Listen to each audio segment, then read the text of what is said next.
The Romans, Part 6. During the Punic Wars, Rome continued the expansion of its territory. By the year 148 before Christ, Macedonia in northern Greece became a Roman province. Greece tried to stop the Romans, but Corinth was burnt down as a warning for the other cities. It was year 146 before Christ. The Celts, who lived in Spain, revolted against the Romans, but they were defeated in 133 before Christ. The Romans conquered most of the Iberian Peninsula. By the year 129 before Christ, the Romans conquered the kingdom of Pergamum, which became the province of Asia. Roman territory went from the Iberian Peninsula to Asia Minor. Rome was extremely powerful now.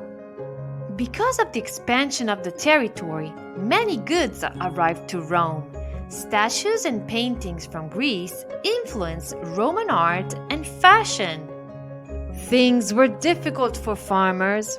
During wars, farmers were soldiers. They stayed away from the fields, which became unproductive.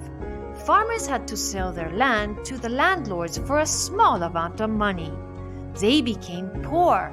Most of these desperate farmers lived in Rome. When the Romans conquered new territories, the land became property of the res publica, called ager publicus.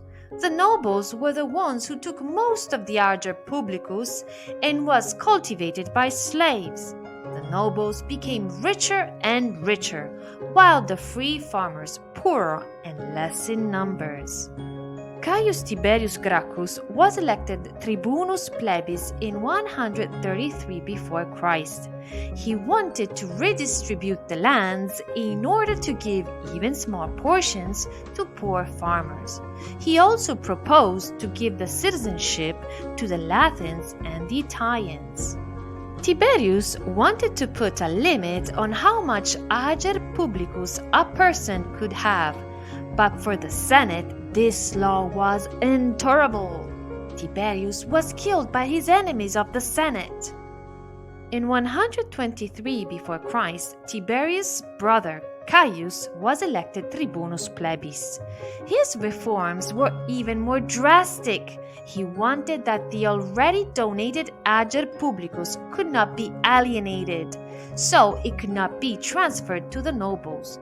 Caius also wanted to give the citizenships to the populations that lived in Italy and that were Roman allies. But the intolerable reform for the Senate was to establish a controlled price on the wheat sold to the Roman plebeians. For the Senate, it was too much. They saw the law as an attempt to establish tyranny. Caius died in 121 before Christ. After the Gracchi brothers, their legislation was abolished and everything went back how it was before them. But this created instability. The slaves and Rome allies started to revolt. After the Roman conquests, thousands of slaves arrived in Rome. In Italy, there were 3 million slaves on a free population of 4 million people. Slaves' life was really hard. They had to work in fields or in mines for many hours every day. Only death gave them freedom. From 88 before Christ, slaves began to revolt. They were desperate and they just wanted to go back home. Revolts created more instability in Roman society.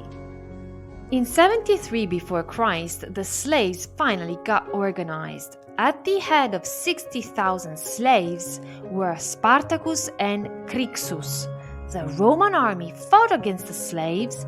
The slaves were very angry and kept the Roman army quite busy. After 2 years of war, the rebels were definitely defeated at the river Selle.